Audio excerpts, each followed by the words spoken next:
पूरी तेरा आम बड़ा प्यारा কাঁচা লঙ্কা ছাড়া মাখবো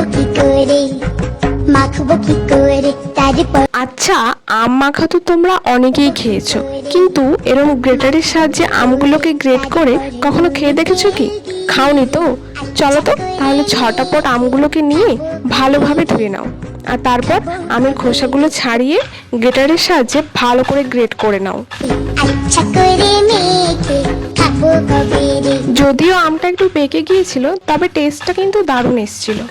তারপর আমি এখানে দিয়েছিলাম দুটো কাঁচা লঙ্কা, তোমরা চাইলে লঙ্কা গুঁড়ো বা শুকনো লঙ্কা পুড়িয়েও মাখতে পারো, আর স্বাদ মতো লবণ, সামান্য পরিমাণে কাঁচা সর্ষের তেল, আর দিয়েছিলাম তেঁতুলের একটা টক মিষ্টি সস।